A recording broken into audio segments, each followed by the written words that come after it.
The billionaire's daughter asked the nanny to be her mom at the school party. What she does is unbelievable. The silence of the house still echoed with Rowan's hurried steps from the morning. Claire knew that sound well. The click of dress shoes on the marble, keys clinking against the table, the door shutting forcefully. Another day just like the others, him leaving before Emily was even awake. She folded the towels as she heard the first movements upstairs. Soon Emily would come down, her messy blonde hair tousled from sleep, looking for the father who was already gone. "Claire?" The small voice echoed down the staircase. "I'm here, sweetie." Emily appeared in her pajamas, dragging a worn-out teddy bear. Her blue eyes still had that sleepy glow, but they already carried something Claire recognized, the silent search for someone who wasn't there. "Did Daddy already go to work?" "He did, but he left a message saying he loves you very much." It was a lie. Rowan had mumbled something about meetings and rushed out, but Claire had learned that little white lies could protect little hearts. Emily nodded, used to it. She climbed onto the kitchen stool and started picking at her cereal while Claire prepared her warm milk. "Miss Taylor said there's going to be a party at school on Friday," she commented, as if it were nothing. "How nice. What kind of party?" "For Mother's Day." The words hung in the air. Claire stopped stirring the milk and looked at Emily, who was now avoiding her gaze, focusing too intently on the colorful cereal. "Oh," was all she could manage to say. "All the mums are going. Jenny said her mum is bringing cupcakes. Sophie said her mum promised to take pictures." Emily spoke quickly, as if the words might run away. "And Emma, even her grandma is going because her mom is traveling." Claire sat down beside her. She knew that tone well. It was the same one Emily used when trying to seem uninterested in things that actually hurt her. "And what do you want to do at the party?" Emily shrugged, but Claire noticed how her fingers squeezed the teddy bear tightly. "I don't know. Maybe I'll get sick on Friday." "Emily? Or maybe Daddy can go. He can pretend it's an important meeting." She laughed, but there was no joy in the sound. "He's good at important meetings." Claire's heart ached.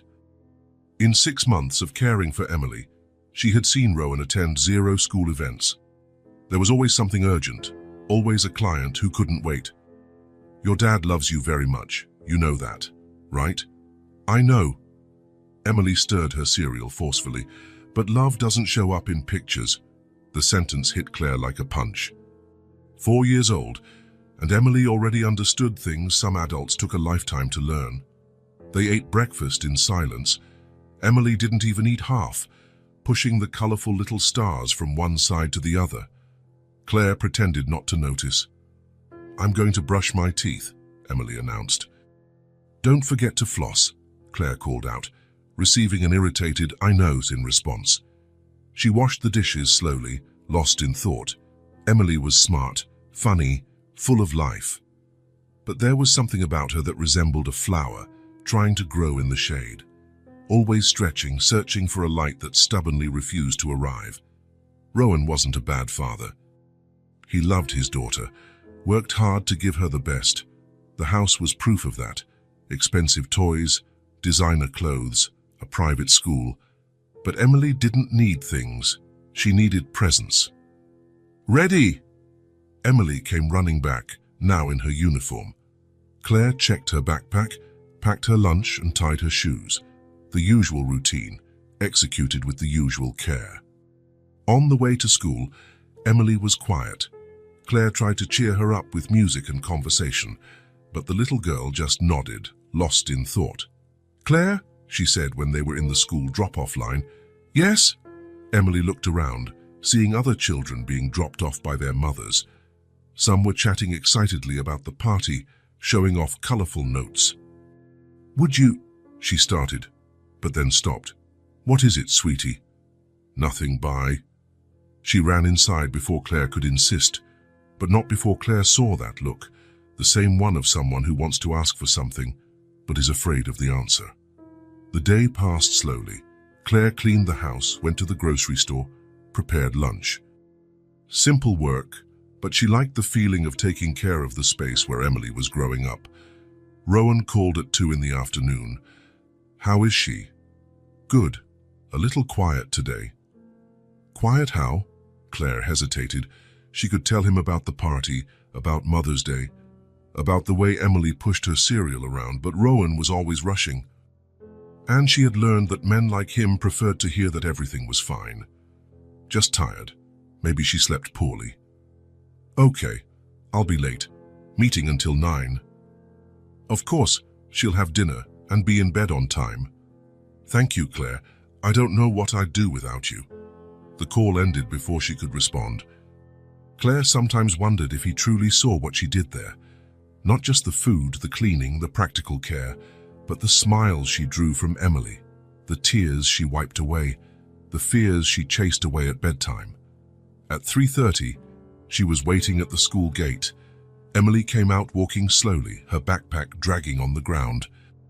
"How was your day?" "Fine." In the car, she stared out the window. Claire tried asking questions, but the answers were monosyllabic. At home, she ate her snack without enthusiasm, did her homework mechanically, and played alone while Claire prepared dinner. It was only after her bath, when she was in her pajamas on the couch watching cartoons, that Emily finally spoke. "Claire." "Yes? Do you like me?" The question caught Claire by surprise. She paused the cartoon and turned to her. "Of course I do. Why are you asking?" "Just wanted to know." Emily fidgeted with the hem of her pajamas, avoiding Claire's gaze.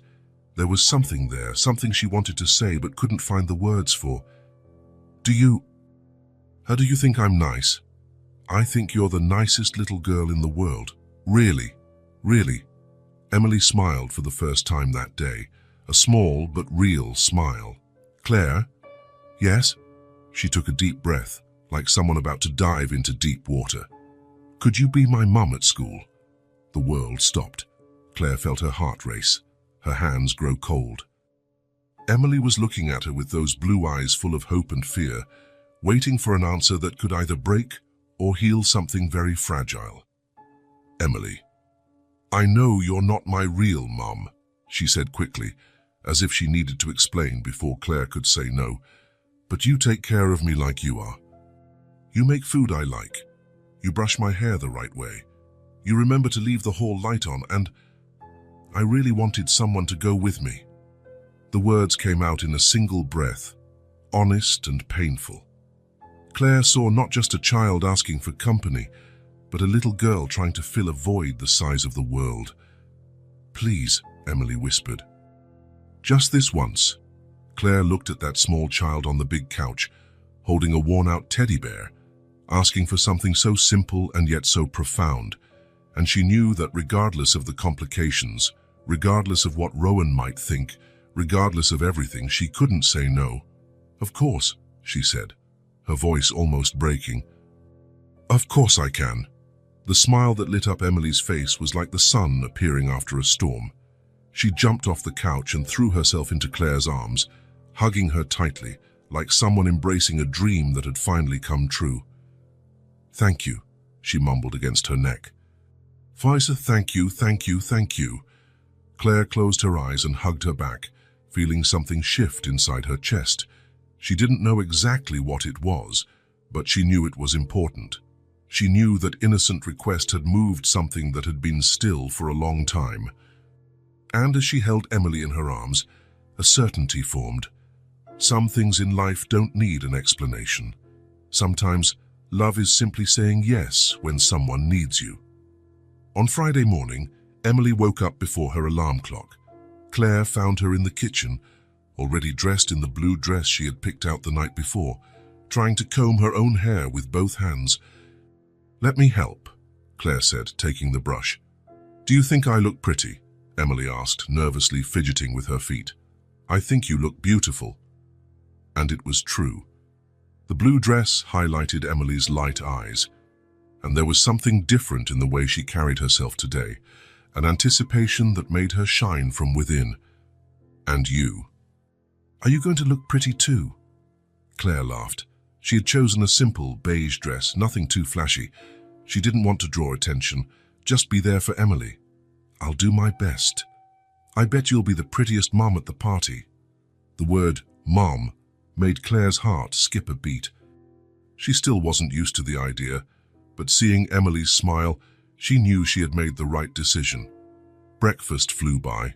Emily ate everything, a rare occurrence, and talked non-stop about the party. Miss Taylor had promised games, music, and a special snack. Each child was going to introduce their mom to the class.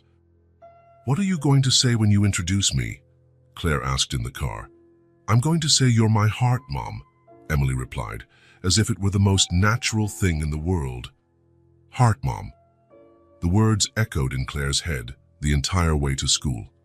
The school entrance was decorated with pink balloons and posters made by the children. Mothers arrived from all sides, some alone, others in groups, all dressed up for the occasion. Claire felt a flutter in her stomach. What if someone asked about Emily's real mother? What if they found out she was just the nanny? But Emily held her hand firmly. "Come on," she said, pulling her inside. "I want to show you my classroom." The classroom was transformed. Tables were pushed against the walls, little chairs were in a circle in the center, and the children's drawings were hung everywhere. Miss Taylor, a young woman with brown hair, greeted each mother at the door. "You must be Emily's mom," she said to Claire with a warm smile. Claire opened her mouth, but Emily was quicker. "This is my heart, Mom, Miss Taylor." Her name is Claire. The teacher seemed to understand immediately. Her smile grew even more affectionate. "That's lovely, Emily. Welcome, Claire." Emily pulled Claire to show her the room. She pointed to her drawing on the wall, a house with 3 people, a small girl, a tall man, and a woman with blonde hair. "That's us," she explained, pointing. "Oh, you're me and Daddy." Claire swallowed the lump in her throat. In the drawing, the 3 of them were holding hands, smiling. The family Emily wished she had. "It's beautiful," she managed to say. Other children approached, curious.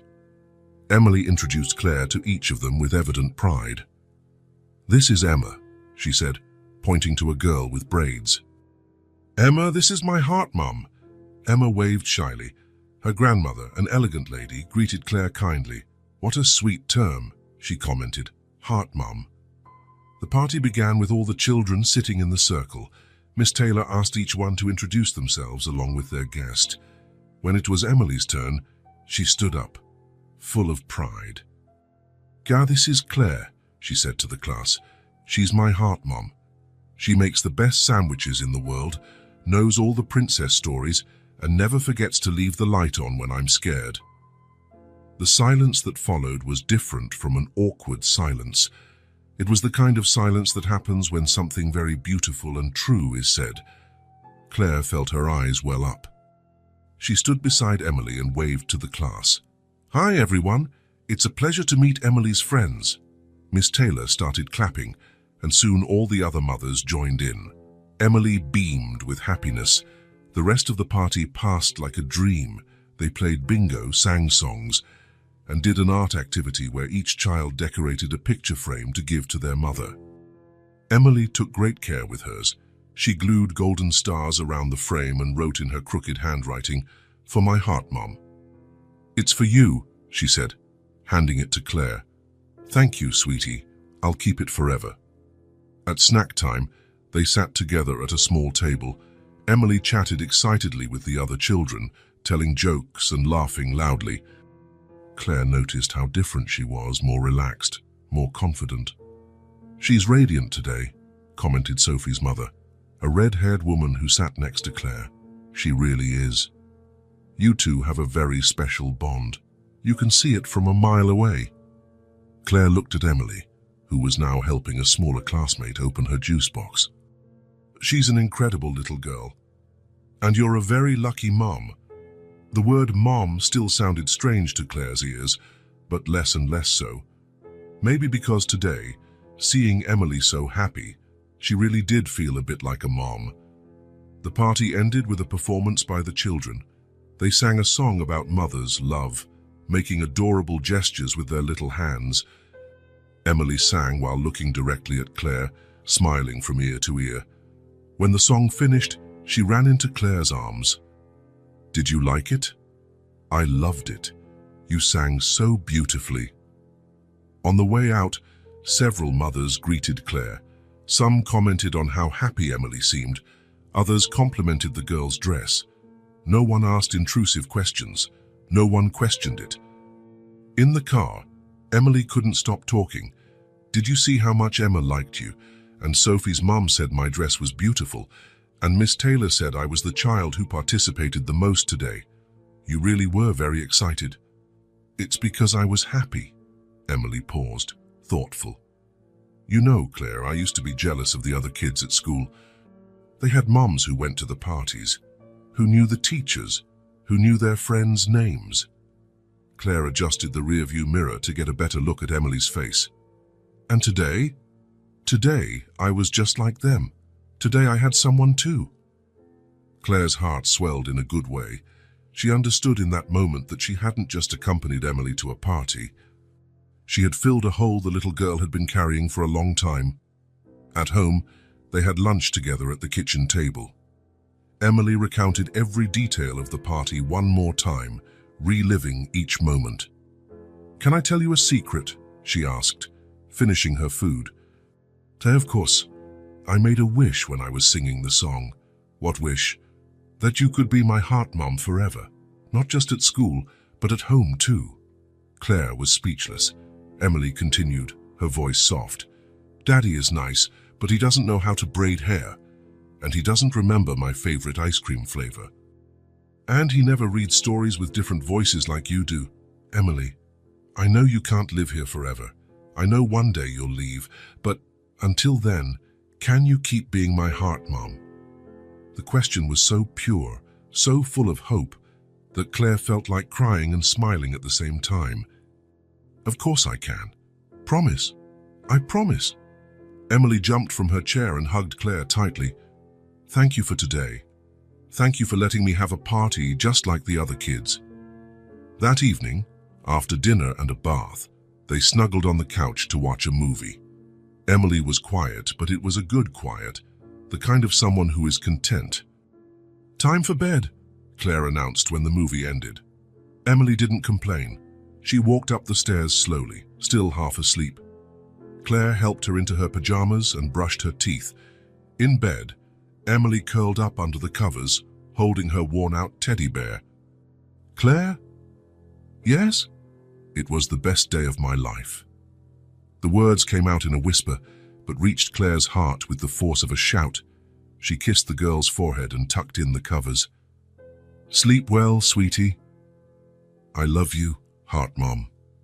"I love you too." Claire turned off the light but left the one in the hallway on, as she always did. She went downstairs slowly, still processing the day. In the kitchen, she washed the dinner dishes and put away the toys scattered around the living room. The usual work, but today it felt different. Today, it felt like she was taking care of her own home, her own family. She sat on the couch and looked at the picture frame Emily had made. The golden stars shimmered under the lamplight.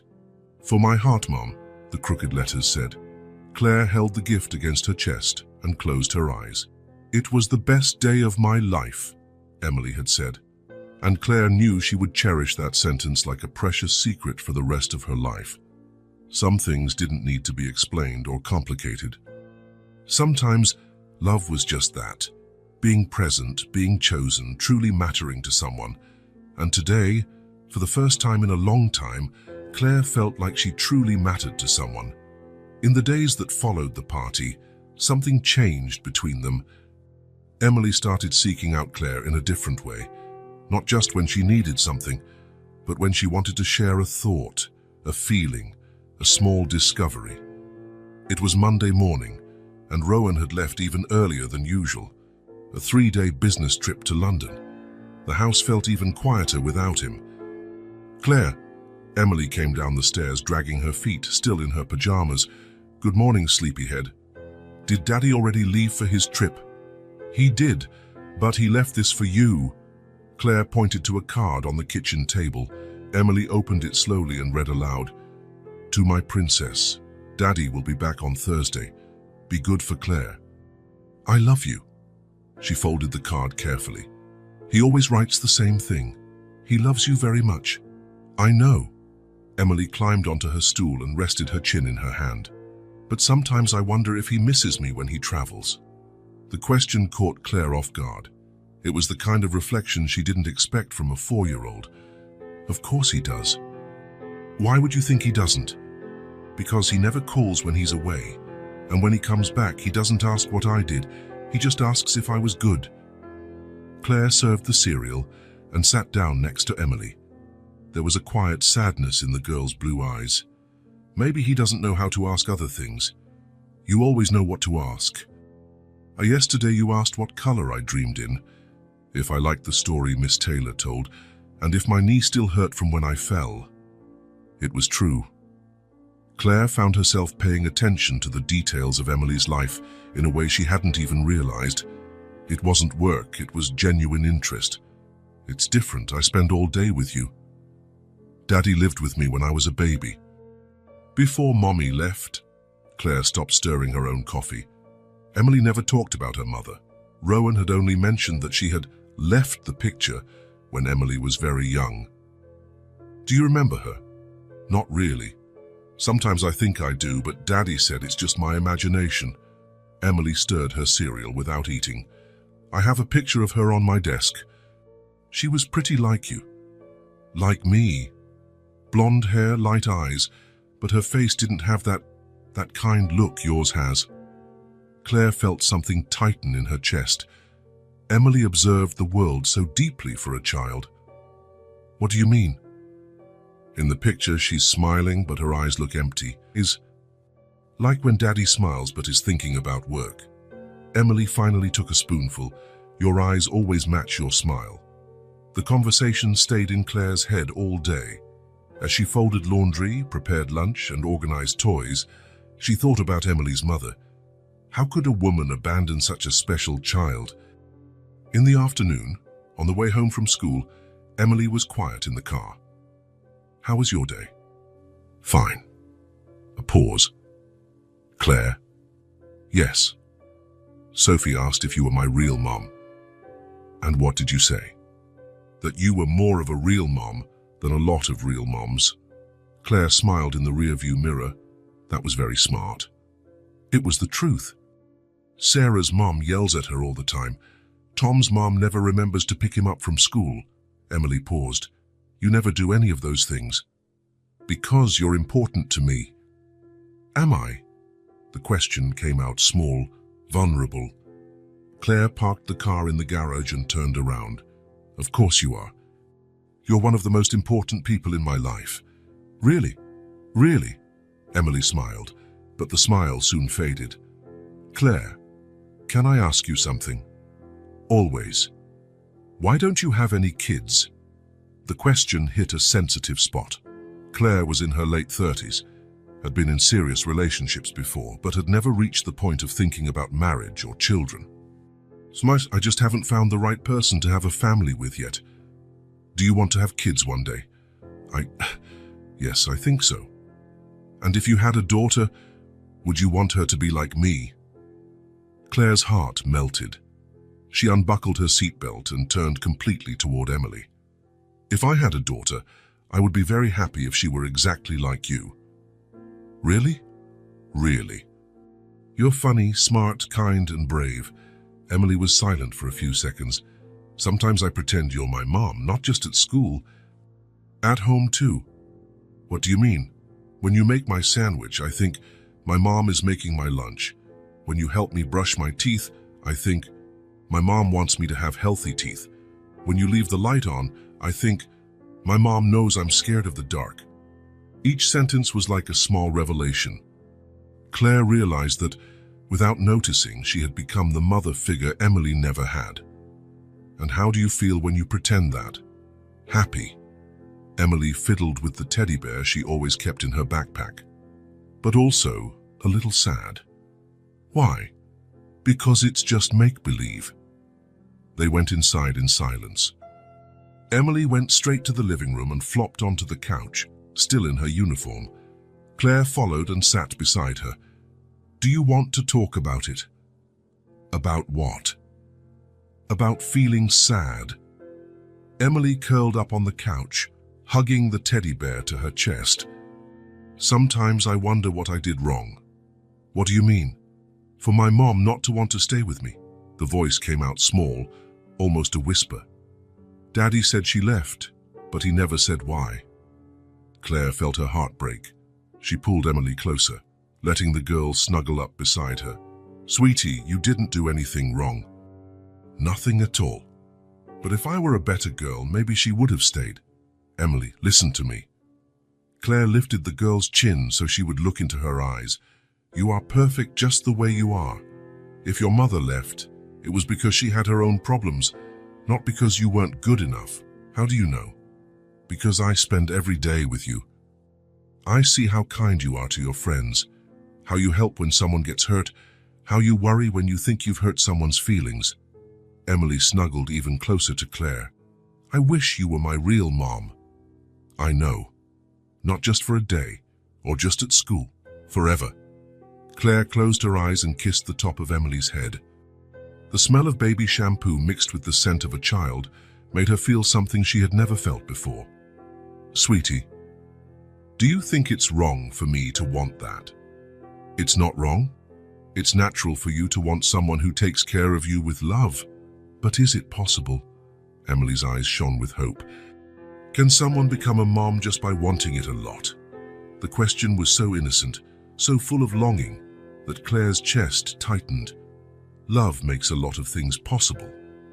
So, you can be my heart mom forever. I can. Promise. I promise. Emily smiled for the first time since they got home from school. Do you know what I like most about you? She asked, playing with Claire's fingers. What? You always really listen to me. You don't just pretend to listen while thinking about other things. How do you know the difference? By the eyes. When someone is really listening, their eyes are focused. When they're pretending, their eyes look distant. Once again, Claire was surprised by Emily's maturity. You're very smart. It's because I pay attention to people. Emily shifted on the couch. Daddy has distant eyes almost all the time. Even when he's talking to me, maybe he's just tired. Or maybe he doesn't know how to be a real dad. The sentence came out without malice, just as an observation, but it hit Claire hard. He does the best he can. I know, Emily sighed. Sometimes I feel sorry for him. Sorry. Because he doesn't know how much he's missing. If he stopped thinking about work for 5 minutes, he'd see that I'm interesting. You are very interesting. You think so? I do. You ask questions that make me think. You notice things that other adults don't even see. Emily was quiet for a few minutes, absorbing the words. Claire? Yes. I love you. I love you too, sweetie. No, Emily shook her head. I love you the way daughters love their mums. That way that makes your chest feel warm when you arrive. That way that makes you want to tell them all the good things that happened. Claire felt her eyes well up. No one had ever described love so purely. I love you that way too. Really, really. At dinner time, Emily helped Claire cook. They made pasta with tomato sauce. Emily insisted on setting the table the fancy way. It's to celebrate, she explained. Celebrate what? Our first dinner as heart mom and daughter. During the meal, Emily was a chatterbox.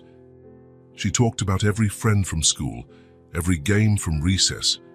Claire found herself laughing for real, relaxed in a way she hadn't felt in a long time.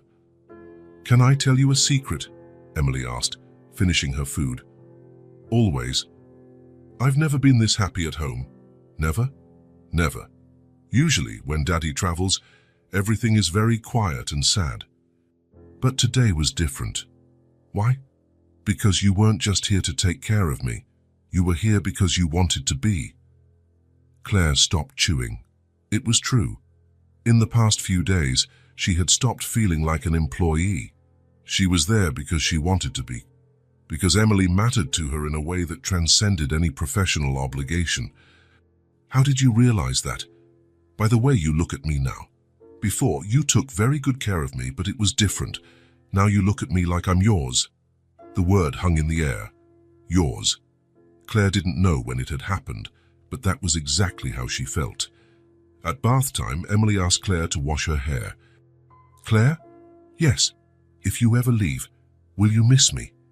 The question caught Claire off guard. She stopped massaging the shampoo.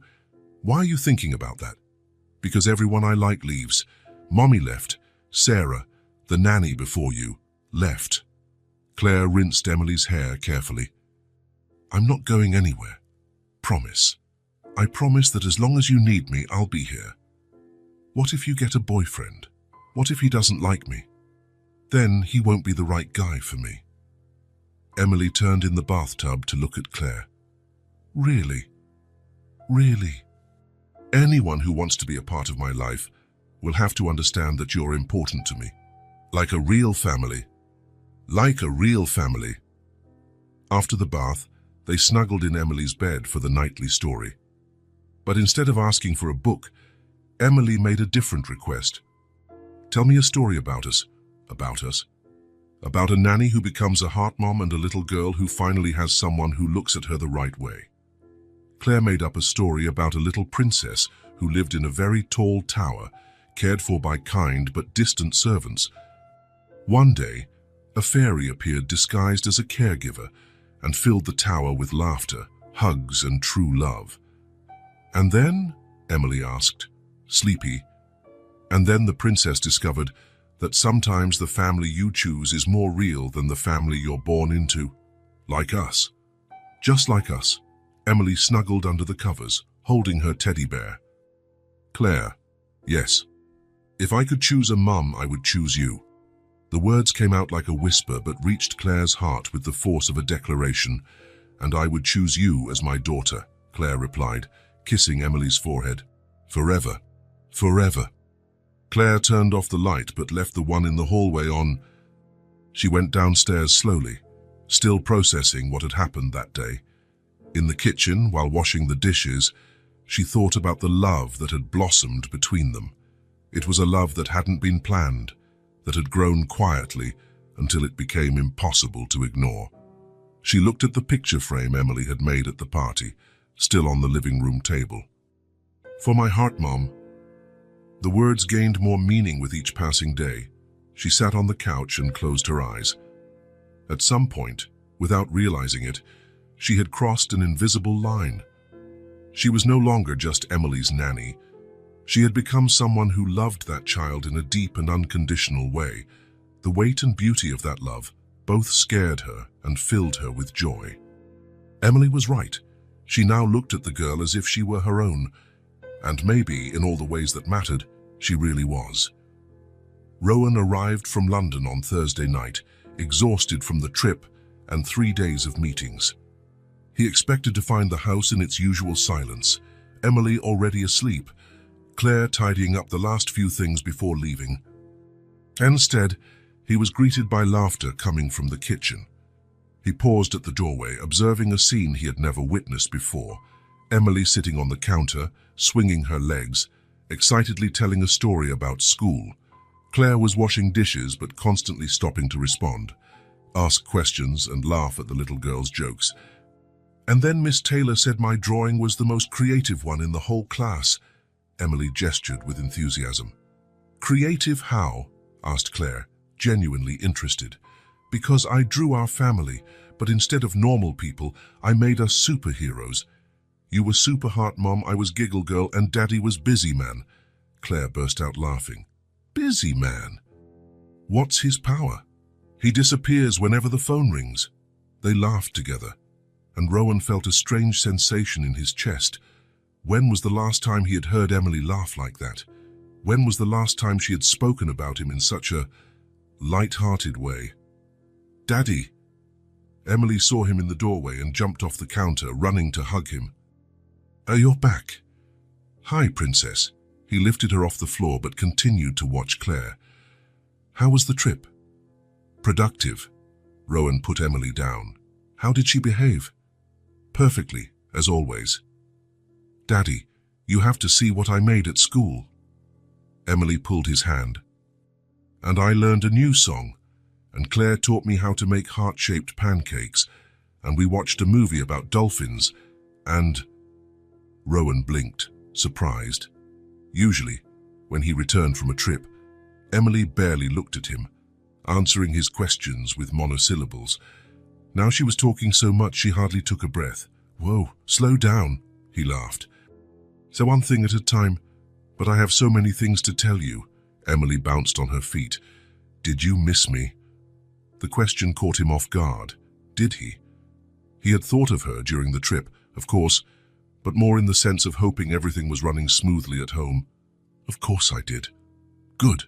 I missed you too." But I wasn't sad because Claire said that when we miss someone, it's because we love them a lot, and that the love stays safe in our hearts, even when the person isn't close by. Rowan looked at Claire, who blushed slightly. "Very wise," he said. "Claire is full of wisdom," Emily declared. "She knows the answer to everything." "Does she now?" "She does.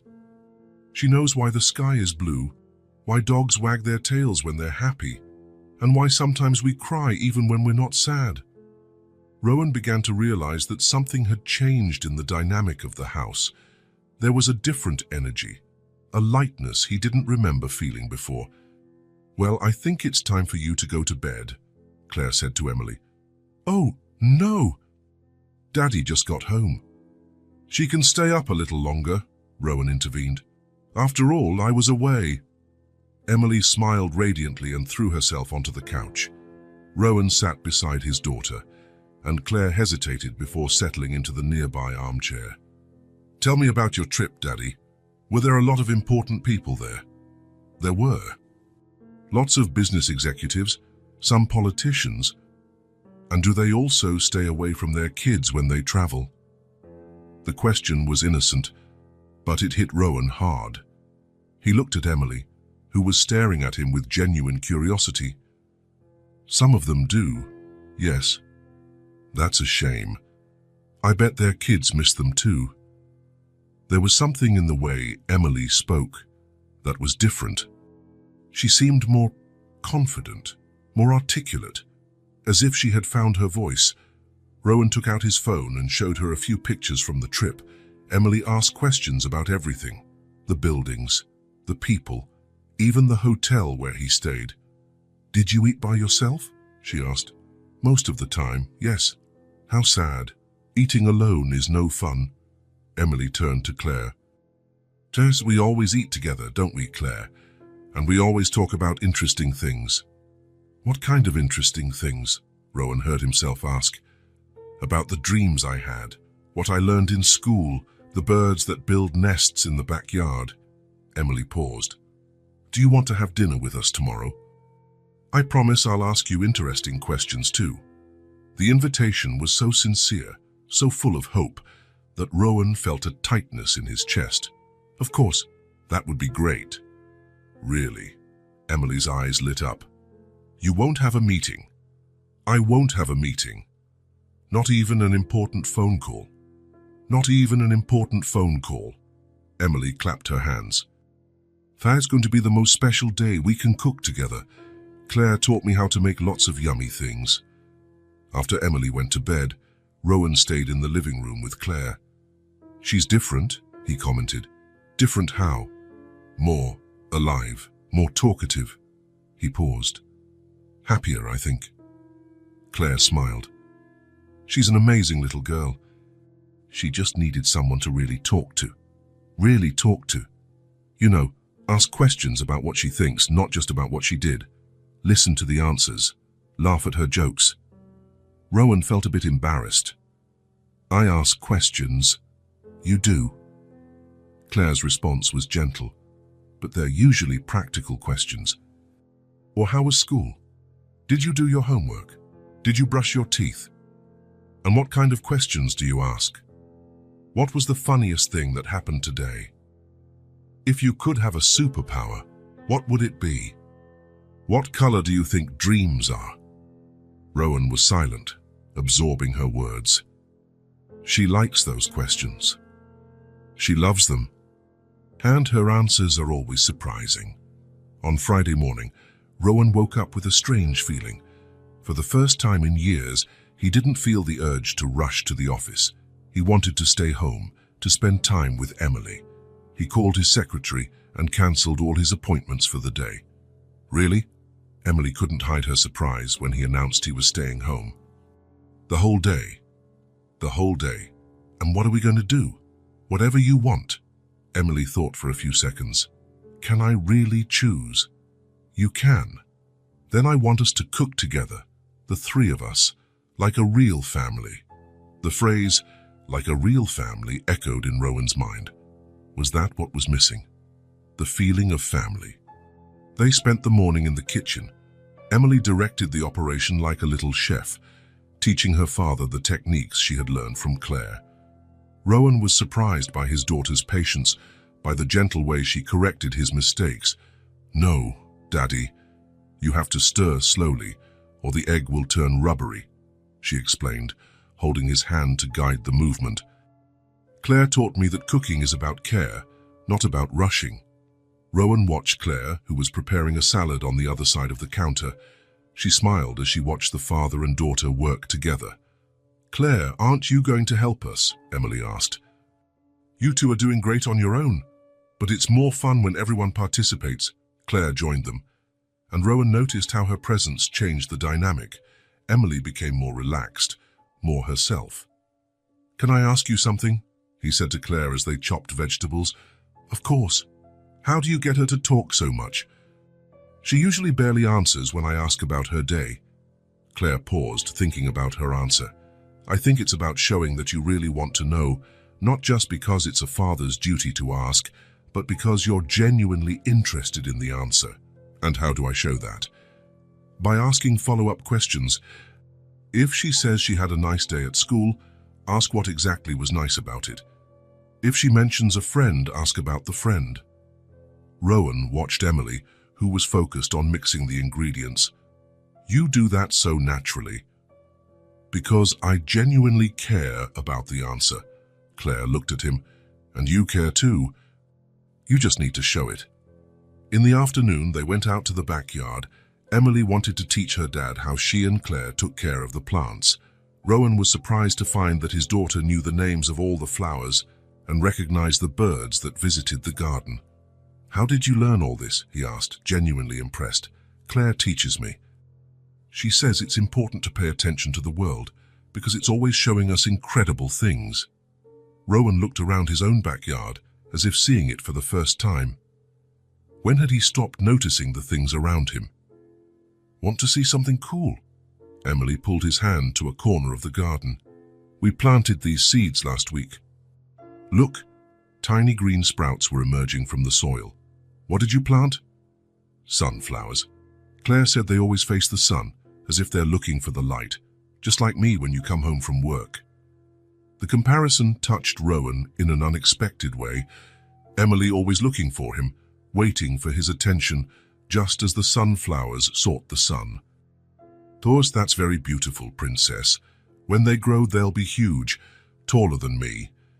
In the evening, after the dinner they had prepared together, the three of them settled in the living room. Emily was visibly tired but happy. Daddy? Yes? This was the second best day of my life. Rowan smiled, expecting her to elaborate. But something about the phrase intrigued him. And what was the first? Emily looked at Claire, then back at her father. It was the day Claire was my mom at school. The silence that followed was profound. Rowan felt as if someone had punched him in the stomach. He looked at Claire, who had stiffened in her armchair, then at Emily, who didn't seem to understand the weight of what she had said. When was this? He asked, his voice lower than he intended. At the Mother's Day party. Emily snuggled on the couch. I asked Claire to go with me because all the other kids were going to have their moms there, and I didn't want to be alone. Rowan vaguely remembered Emily mentioning a school party, but he had been so busy he barely paid attention. And how was it? It was perfect. Emily's eyes shone with the memory. Oh, Claire dressed up nicely. She met my friends. She sang the song with me, and everyone said we looked a lot alike. Alike how? In our kind way, Sophie's mom said you could tell we really loved each other. Rowan looked at Claire again. She was clearly uncomfortable, but Emily kept talking. And you know what the coolest part was? What? Rowan could barely form the question. For the first time, I felt just like the other kids. I had someone who came just to see me, who was proud of me, who paid attention to me. Emily paused. That was the day I understood what it's like to have a real mom. The words hit Rowan like an avalanche. He realized, with painful clarity, that he had failed his daughter in a way he had never imagined. While he worked to give her all the material things, she was growing up with an emotional void he hadn't even noticed. And Claire had filled that void without fanfare, without asking for anything, simply because she cared. Daddy. Emily noticed he was quiet. Are you okay? I'm fine. He cleared his throat. I was just thinking about how much you've grown. Claire says growing up isn't just about getting taller, it's also about learning to love and be loved. Rowan looked at Claire, who avoided his gaze. She's right. That's why today was so special, Emily continued. Because it was the first day I felt like we were a real family. You, me, and Claire. Rowan carried his daughter to her room after she yawned. He helped her into her pajamas, brushed her teeth, and sat on the edge of her bed. Daddy? Yes? Can you do this more often? Stay home, play with me, put me to bed. I can. And for the first time, he really meant it. I'll try to do this more often. Promise? I promise. Emily smiled and closed her eyes. I love you, Daddy. I love you too, Princess. Rowan went downstairs slowly, processing the day. He found Claire in the kitchen, putting away the last of the dishes. Claire, yes? Thank you. For what? For everything. For taking care of her. For being what I should have been. Claire stopped drying the plate and looked at him. You're a good father, Rowan. You were just lost. I was. He paused. I still am. Really. But today I saw what I was missing. She's an incredible little girl. She is, and you made her blossom. They stood in silence for a few minutes. So I hope you don't mind what happened at the school party. I didn't want to overstep any boundaries, but she was so sad. I don't mind. He cut her off. In fact, I'm grateful. You did something for her that I should have done, but didn't. You can still do it. She loves you very much. I know. And now I know she deserves more than what I was giving her. Rowan looked around the kitchen, at the house that suddenly felt more alive, more full of love. Thank you for helping me see that. For the first time in a long time, he felt present, truly present, and he promised himself he wouldn't forget again what it meant to be a real father. The changes began subtly, almost imperceptibly. On the Monday following the day they spent together, Rowan called his office at 5 in the afternoon. Cancel the 6 o'clock meeting, he told his secretary. Reschedule it for tomorrow morning. Are you sure? It's with the Morrison client. I'm sure. And Margaret. Cancel the Thursday evening ones too. In fact, block off every Wednesday and Thursday after 5. There was a pause on the other end of the line. For how long, sir? Indefinitely. When Rowan arrived home at 5:30, Emily was in the living room doing her homework. She looked at him in surprise. Daddy, didn't you have a meeting today? I cancelled it. Why? Did someone get sick? No. He sat down beside her at the table. I just wanted to come home early.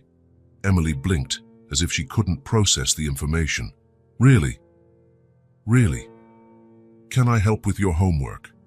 The smile that lit up Emily's face made Rowan realize he had made the right decision. Claire watched the scene from the kitchen, where she was preparing dinner.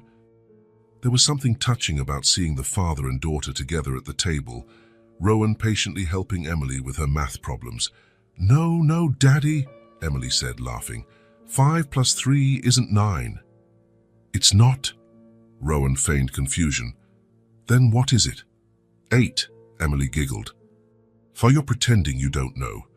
Maybe I am, he admitted. making an exaggerated face. It was the first time Claire had seen them truly play together. At dinner, Rowan did something that surprised even himself. He turned off his cell phone. "Isn't the phone going to ring?" Emily asked suspiciously. "It's not. Not even if it's an important emergency. If it's a real emergency, they can wait until tomorrow." Emily looked at Claire, as if seeking confirmation that this was really happening. "Daddy, can you tell me about your day?" she asked, cutting her chicken into small pieces. "My day?" "Yeah, like, what interesting things did you do? Did you meet any nice people? Did anything funny happen?" Rowan paused to think. Usually, his days were a sequence of meetings, phone calls, and emails, but today he had paid attention to different things. "Today, I saw a man on the street feeding pigeons," he said. He must have been in his 70s, and he talked to each pigeon as if they were old friends. "Really?" Emily perked up. "And what did he say?" "Things like, 'Good morning, Gertrude. How's your wing today?' And, 'Peter, you're eating too much. You'll get fat.'" Emily laughed heartily. "He named the pigeons?" "He did. And I wondered if they really knew him, or if he was just a lonely man creating friends." "I think they knew him," Emily said with conviction. "Animals are smart. They know when someone is kind." Claire listened to the conversation with a smile on her face. It was the first time she had seen Rowan truly converse with Emily, not just ask routine questions. "And you, Princess, how was your day?" "Normal, but something funny happened." Emily got excited. "Tommy brought a hamster for science class, but the hamster escaped from its cage, and Miss Taylor climbed onto a chair screaming. The teacher is afraid of hamsters. She is, and everyone was looking for the little guy all over the room. Emma found him inside her backpack." Rowan laughed for real, and Emily continued to recount every detail of the story, gesturing with enthusiasm. Claire realized that something fundamental had shifted. She was no longer mediating the conversations between father and daughter. They were finding their own rhythm. In the following days, the new routine established itself naturally. Rowan would come home around 5:30, ask about Emily's day, and help with homework when needed. They ate dinner together, the three of them, talking about various topics. Claire noticed that her own position in the house was changing. She was no longer just the nanny who looked after Emily until Rowan returned. She had become an integral part of the family, a natural presence that no one questioned. "Claire, would you like some dessert?" Rowan asked one Thursday, serving ice cream for Emily. "Sure." He served a bowl for her too, as if it were the most natural thing in the world. The formality of employer and employee was gone. There was a comfortable familiarity, as if she belonged in that space. "Tomorrow is Friday," Emily said, licking her spoon. "Can we make homemade pizza?" "We?" Rowan asked.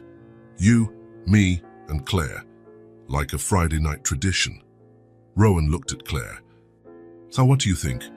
"I think that's a great idea." "Then it's settled. Friday is pizza night." Emily clapped her hands, happy. "And can we watch a movie too?" "We can. And make popcorn. And make popcorn. It's going to be the best day of the week." Claire smiled, seeing how Emily radiated happiness with these small family traditions. On Friday night, the kitchen turned into a battlefield. Flour was scattered all over the counter, tomato sauce on the wall, grated cheese on the floor. Emily directed the operation, teaching her father how to stretch the dough.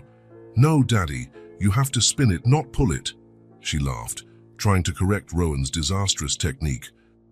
"Try like this." He tried to spin the dough, and it nearly flew into the wall. "Let me show you," said Claire, taking the dough from his hands. "It's like this, see?" She demonstrated the movement with skill, and Rowan watched attentively. "You make it look so easy." "It's practice." "My grandmother taught me when I was a kid." "Tell us more about your grandmother," Emily requested, always curious. Claire smiled, spreading tomato sauce on the dough. "She was Italian, tiny but bossy. She used to say that food made in a hurry had no taste." "Just like you," Emily exclaimed. You always say cooking is about care. I learned from her. Did your family always cook together? Rowan asked, sprinkling cheese on the pizza. Always. Sunday was sacred. Everyone in my nonna's kitchen, making pasta, laughing, arguing, talking. Claire paused, lost in the memory. Those were the happiest days of my childhood. Like today? Emily asked. I just like today. Rowan watched the scene, Claire and Emily working side by side, flour on their noses, smiles on their faces. He himself was splattered with tomato sauce but didn't care. When was the last time he had so much fun doing something so simple? Done, Emily announced as they put the pizza in the oven. So now we wait and pick a movie. They settled in the living room, Emily in the middle of the couch, Rowan and Claire on either side. The little girl scrolled through the movie catalogue on the TV. How about this one? She pointed to an animated movie about a family of birds. Looks good, said Rowan. Claire, do you like animated movies? I love them. Great. Then it's decided. During the movie, Emily first snuggled against Claire, then stretched out and rested her feet on Rowan's lap. It was a casual, natural intimacy, as if they had always been a family. Rowan noticed how Claire held Emily with affection, how she absent-mindedly stroked the girl's hair, how she whispered explanations when something in the movie wasn't clear. There was love there, real and profound. Daddy, Emily whispered in the middle of the movie. Yes. I like it when we're like this. Like what? All together, like a real family. Rowan looked at Claire over Emily's head. She was watching him too, and for a moment, they understood each other without words. This was a family. Maybe not traditional, maybe not planned, but real. I like it too, he said softly. And you, Claire? Me too, sweetie. Emily smiled, satisfied, and turned her attention back to the movie. In the following weeks, the new rhythms solidified. Rowan would cancel appointments to be home for dinner. Claire would stay later, not because she had to, but because she wanted to. The roles became less defined. Sometimes it was Rowan who helped Emily with her bath. Sometimes it was Claire who took her to school in the morning. Claire, Rowan said one Tuesday, as they washed dishes together. Can I ask you something? Of course. Are you happy here? The question caught her by surprise. I am. Why? Because I realize that you've become part of the family, and I don't want you to feel like you're stuck here, or that you have obligations beyond your job. Claire stopped drying the plate and looked at him. I don't feel stuck, Rowan. I feel her at home. Really? Really? She smiled. You two have become my family too. Rowan nodded, relieved.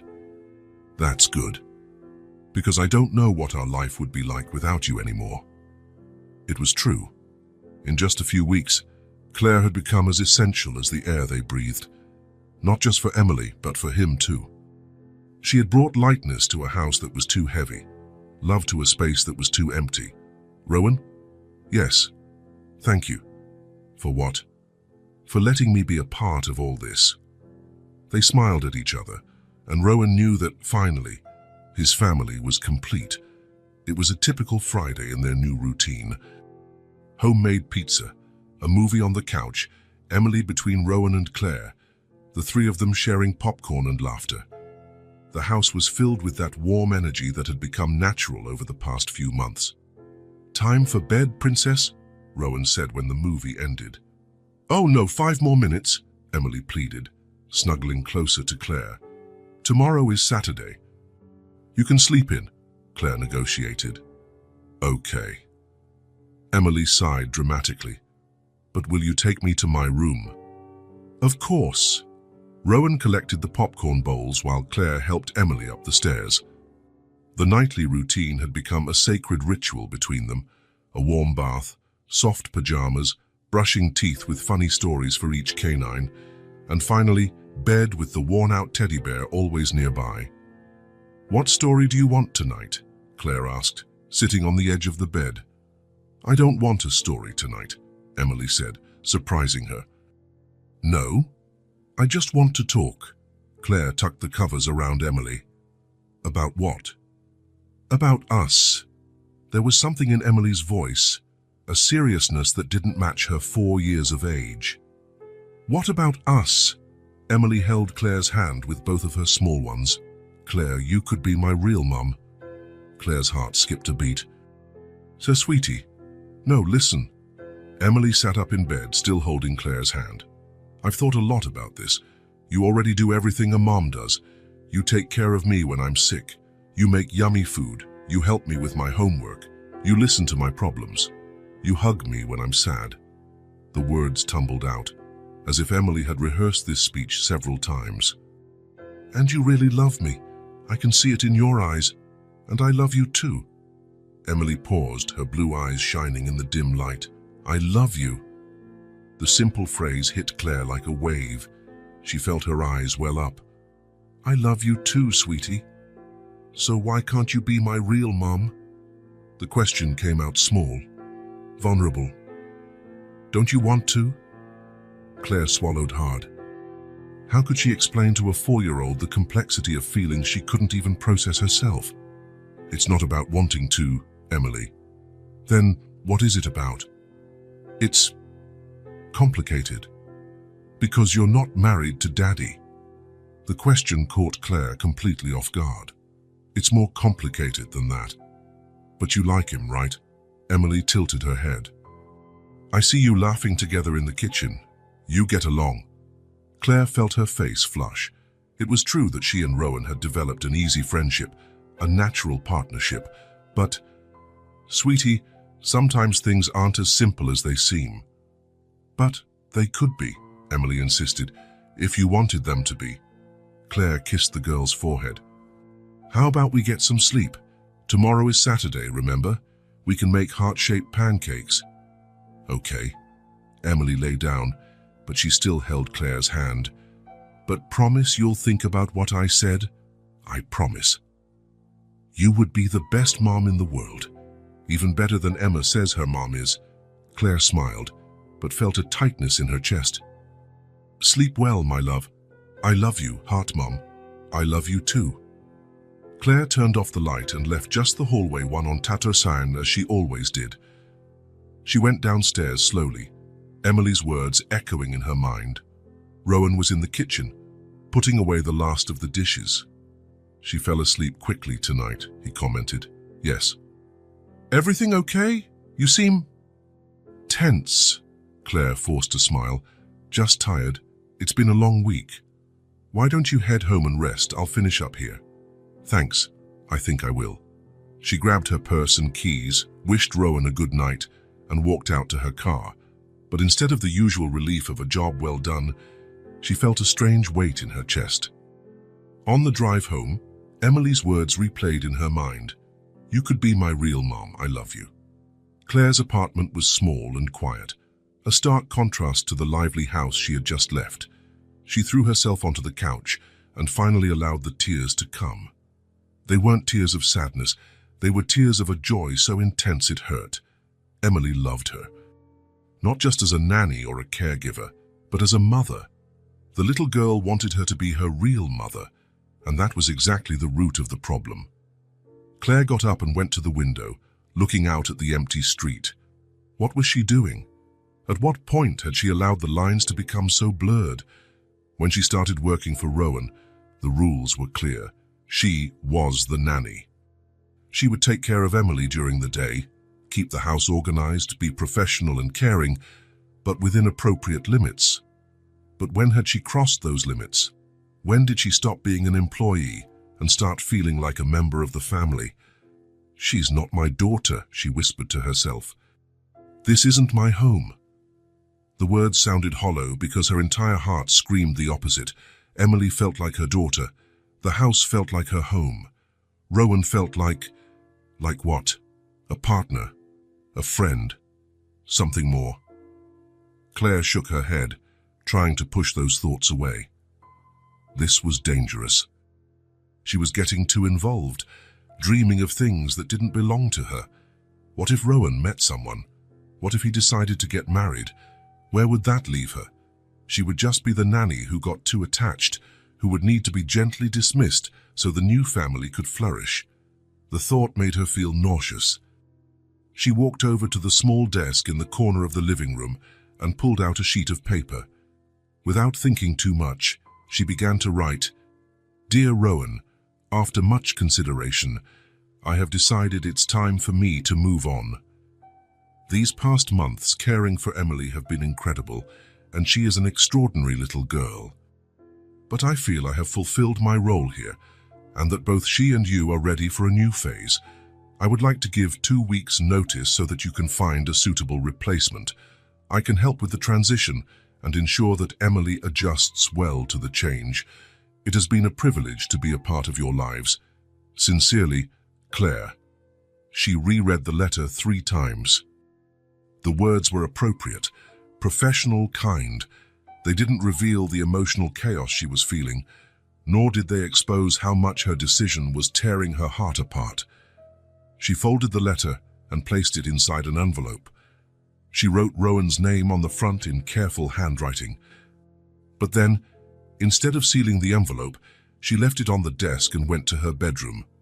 Lying in bed, staring at the ceiling, Claire tried to imagine her life away from Emily and Rowan. She would look for another job, maybe with a different family. Or maybe it was time to try something completely new. But the idea of waking up in the morning and not making Emily's breakfast, not hearing her stories from school, not watching her grow, it was unbearable. "You're being dramatic," she told herself. "It's just a job."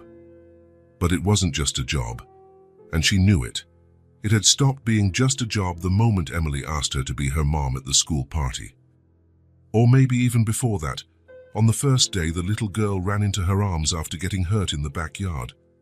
Claire turned over in bed, hugging her pillow. Tomorrow was Saturday. She didn't work on Saturdays, but Rowan had mentioned they might go to the park. Emily had asked her to come along. She could deliver the letter and end this agony once and for all.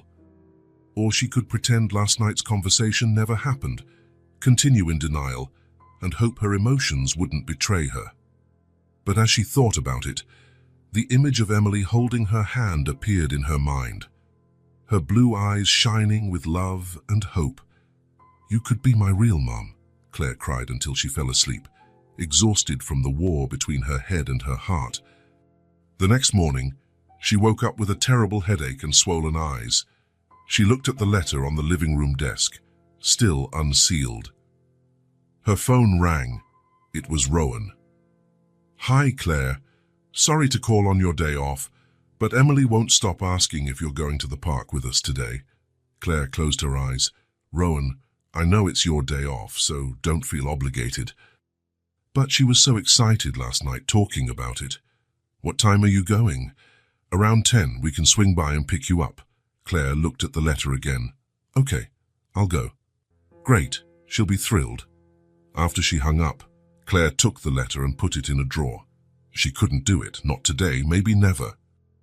She prepared herself for another day of pretending her heart wasn't breaking, pretending she wasn't hopelessly in love with a life that wasn't hers. But when Rowan and Emily arrived to pick her up, and Emily shouted "Claire" and ran into her arms as if she hadn't seen her in weeks, she knew she was lost. It didn't matter how complicated it was. It didn't matter how dangerous it was for her heart. She couldn't leave that little girl. She couldn't leave that family, even if it meant living in an emotional limbo forever, even if it meant loving without the right to love, even if it meant being more than a nanny but less than a mother. At least for today, she would stay. And maybe, if she was lucky, she would find a way to make it work without destroying herself in the process. But deep down, she knew it was already too late to protect herself. She had already given her heart completely, and there was no going back. Claire carried the weight of the unsent letter for 2 weeks. The sheet of paper remained tucked away in her desk drawer, like a secret that burned inside her.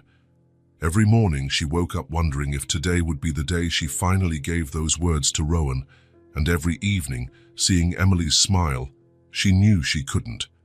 But the tension was becoming unbearable. It was a rainy Monday in April when she finally worked up the courage. Emily was at school, the house was quiet, and Rowan was working from his home office due to the bad weather. Claire knew if she didn't speak now, she might never. She knocked lightly on the office door. "Come in," Rowan said, without looking up from the papers scattered across his desk. "Rowan?" Her voice came out more hesitant than she intended. He looked up and immediately noticed something different in her expression. "Everything okay? Can we talk?" "Of course." He closed his laptop and gestured to the armchair in front of his desk. "Have a seat." Claire settled into the chair, but kept her hands clasped in her lap, as if to contain the storm raging inside her. "Rowan, I need to talk about what's happening here." "What's happening?" He frowned. "Is something wrong with Emily?" "No." Claire took a deep breath. "With me. With us." The silence that followed was heavy with expectation. "When I started working here, I knew exactly what my role was," she began, choosing each word carefully.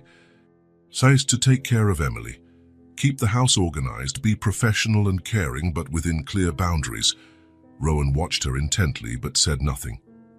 "But something changed. Rowan, I changed." Claire's voice trembled slightly. "I've become attached in a way that goes far beyond professional." "What do you mean?" "Emily has become like a daughter to me." The words came out in a whisper. "I love her as if she were my own child, and it terrifies me." Rowan leaned forward, but remained silent. "I wake up in the morning and my first thought is of her. If she slept well, if she's happy, if she needs anything. When she's sad, my heart breaks. When she achieves something, I'm filled with pride as if I have the right to feel that way." Claire paused to breathe, her emotions threatening to overflow. "And it's not just her, Rowan. These last few months, having dinner together, talking, laughing, I've started to feel like part of a family. Part of something I maybe shouldn't feel a part of." "Claire, no, let me finish." She held up a hand. "I know you hired me to be a nanny, and at some point I stopped being just that. I don't know if that's right. I don't know if you're comfortable with it. I don't know if I should keep my distance." The tears she had held back for weeks finally began to fall. "Emily told me the other day that I could be her real mom, and the way she said it, with so much hope, with so much love." Claire's voice broke. "I almost said yes. I almost said that nothing in the world would make me happier." "Why didn't you?" Rowan's question caught her off guard. Because it's not my place. She's not my daughter. This isn't my home. I don't have the right to dream of these things." Rowan was silent for a long moment, as if carefully choosing every word he was about to say. "Can I tell you something?" he finally said, his voice low and filled with emotion. Claire nodded, wiping her tears with her hands. "When Emily's mother left, I thought I could handle everything on my own." He leaned back in his chair. "I worked 16 hours a day, supported the house, paid for the best school, bought the best toys. I thought that was enough." Claire listened in silence, but there was something in Emily that was turned off. She was obedient, quiet, but there was no light in her. I attributed it to her mother's absence. Thought it was something she would get over with time. Rowan shook his head. "I was so wrong." He stood up and went to the window, watching the rain fall in the backyard. "Until you arrived." Rowan turned to look at her directly. "You made my daughter blossom, Claire. And you made me stop. Stop to see who she really is, and how much she needed me." The words were heavy with a deep and genuine gratitude. "You think you're encroaching on a space that isn't yours," he continued. "Claire, you didn't encroach on anything. You filled a void I didn't even know existed." Claire felt fresh tears well up, but this time they were tears of relief. "I see the way she looks at you," Rowan said. "I see how she lights up when you come home. I see how she trusts you, how she loves you unconditionally, and I am profoundly grateful for that." "Rowan," No, let me finish. He returned to his desk but remained standing. You aren't overstepping inappropriate boundaries, Claire. You are being exactly what she needed, what we both needed. The silence that followed was different from before. It was the kind of silence that happens when something important has been said and needs to be absorbed. But I don't want you to feel pressured, Rowan said softly. I don't want you to feel like you have emotional obligations that go beyond what you've chosen. I chose this, Claire whispered. Every day, I wake up and choose to be here. I choose to love her. I choose all of this. Then there's no problem at all. Really? Really? They looked at each other for a few moments, the weight of years of unsaid feelings finally settling between them. You know what's funny? Rowan said after a while. What? I hired you to take care of Emily, but you ended up taking care of both of us. Claire smiled through her tears. And maybe you two took care of me too. What do you mean? I never had a real family, Rowan. I never knew what it was like to have people who genuinely cared about me, who wanted me to be present in their lives. You gave me that. Rowan walked over to her and, hesitating for only a moment, held out his hand. Claire took it, and he helped her to her feet. Then we're even, he said with a half smile. They shared a brief hug, a hug of gratitude and mutual recognition. Rowan. Yes. Thank you for not sending me away. Thank you for not leaving. That afternoon, the rain stopped, and the sun began to peek through the clouds. Rowan cancelled his afternoon meetings and suggested they pick up Emily from school together. Really? Emily couldn't hide her surprise when she saw both of them at the school gate. You came together. We did, said Rowan. Why? Did something happen? Nothing much, said Claire. We just wanted to pick you up together. Cool. Emily skipped between them, holding a hand of each. Can we go to the park? Of course, they answered in unison, making Emily laugh. At the park, Emily ran straight to the swings, asking Claire to push her. Rowan sat on a nearby bench, watching the interaction between them. Higher, Claire, higher! Emily shouted, laughing. Are you sure? Claire joked. You won't fly away. If I fly, you'll catch me. Always, Claire replied without hesitation. Rowan watched the scene with a smile on his face. There was something so natural, so right about that dynamic. It was impossible to imagine how things were before Claire came into their lives. After the swings, Emily wanted to show off her skills on the slide. She went up and down countless times, always calling for them to watch. Did you see how fast I was? She would shout from the top of the playground. We saw, Rowan and Claire would reply, always paying attention. When Emily finally tired herself out, the three of them sat on the grass watching other children play. You know what I was thinking, Emily said, pulling up blades of grass. What? Rowan asked.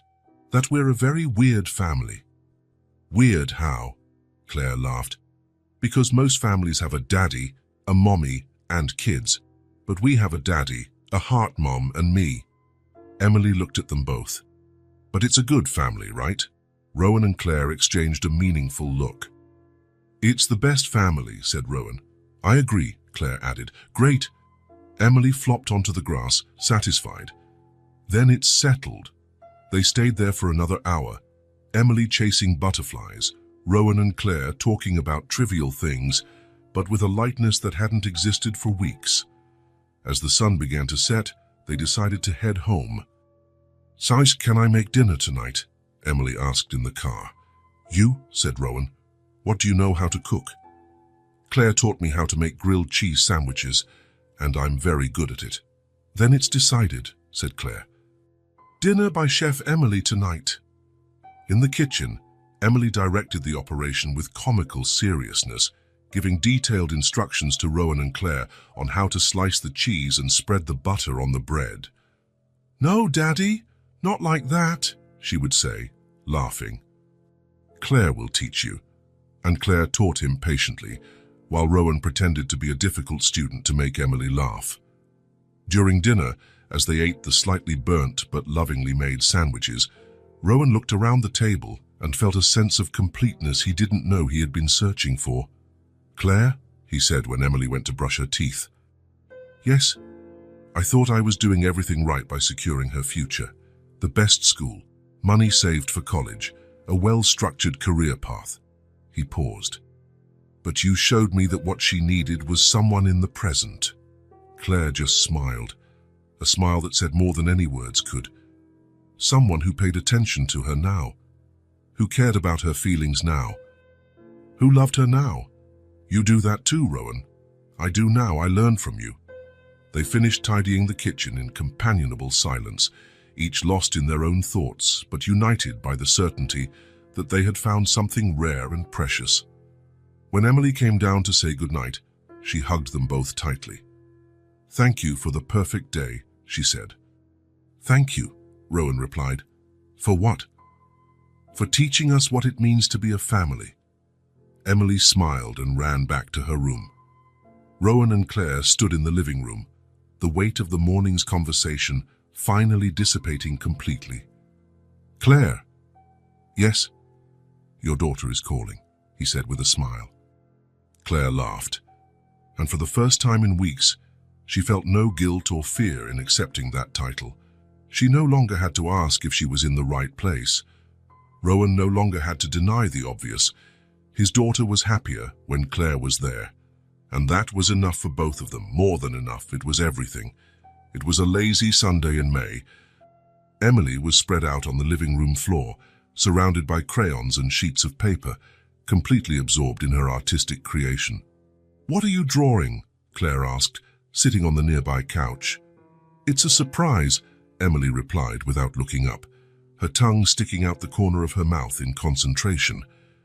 Rowan appeared in the room with a cup of coffee, still in his pajamas with messy hair. It was rare to see him so relaxed. "She's been at it for an hour," he commented, settling into the armchair, very focused on her project. "Done!" Emily finally announced, standing up with the paper in her hand. "I can show you now." She held the drawing up for them, her eyes shining with expectation. "It's our house," she explained. The drawing showed a simple house with a red door, 2 windows with blue curtains, and a chimney releasing heart-shaped smoke. In the yard, there were colorful flowers and a tree with enormous apples. But what really stood out were the 3 figures in front of the house. On the left, a tall man with dark hair. In the middle, a small girl in a yellow dress with blonde hair. On the right, a woman, also blonde, in a green dress, holding the girl's hand. They were all smiling, they were all holding hands. "That's us," Emily said, pointing to each figure. "Hassan, Mies and Claire." Rowan leaned in to get a better look. "It's very beautiful, Princess." "Do you really like it?" Emily asked, anxious. "I love it," Claire said, and it was absolutely true. "Want to know something cool?" Emily sat between them on the couch. "We're holding hands because we're connected. Because we're a family, right?" The question was simple but filled with hope. Emily looked first at Claire, then at Rowan, waiting for confirmation. Claire felt her eyes fill with tears, not tears of sadness, but of a joy so pure it overflowed. "Yes," she said, her voice choked with emotion. "We are." "Really?" Emily turned completely toward her. "Really, really, really, really. And you, Daddy?" Emily looked at Rowan. "Do you think we're a family too?" Rowan looked at the drawing, then at Emily, then at Claire. There was something in his eyes she had never seen before. A deep peace, a quiet certainty. "I do," he said simply. "Has, we're the best family I know." Emily clapped her hands and threw herself into Claire's arms, who hugged her tightly, still with tears in her eyes. "Can I hang the drawing on the fridge?" Emily asked. "Of course," said Rowan. "Place of honor." "I'll go get tape," Emily announced, jumping off the couch and running to the kitchen. Rowan and Claire were left alone in the living room, the drawing still between them. "That's how she sees us," Claire said softly. "That's how we are," Rowan corrected. In the kitchen, they taped the drawing to the refrigerator door, right in the center downs where everyone could see it. Perfect, Emily declared, admiring her work. Now everyone who comes in here will know we're a family. And what if someone asks about our different family? Claire asked. I'll say that family isn't just about who you're born with, Emily replied with conviction. Family is who chooses to stay together. The 4-year-old's wisdom left the 2 adults speechless. Where did you learn that? Rowan asked. Here, Emily said, pointing to her own chest. In my heart. She ran back to the living room, leaving Rowan and Claire alone in the kitchen. She's right, Rowan said, heading to the stove. Want some tea? Please. Claire sat at the table, watching Rowan prepare the drink. There was something comforting in this domestic ritual, in the familiarity of his movements, in the way he knew exactly how she liked her tea. When the water boiled, Rowan placed the tea bags in the mugs and poured the hot water.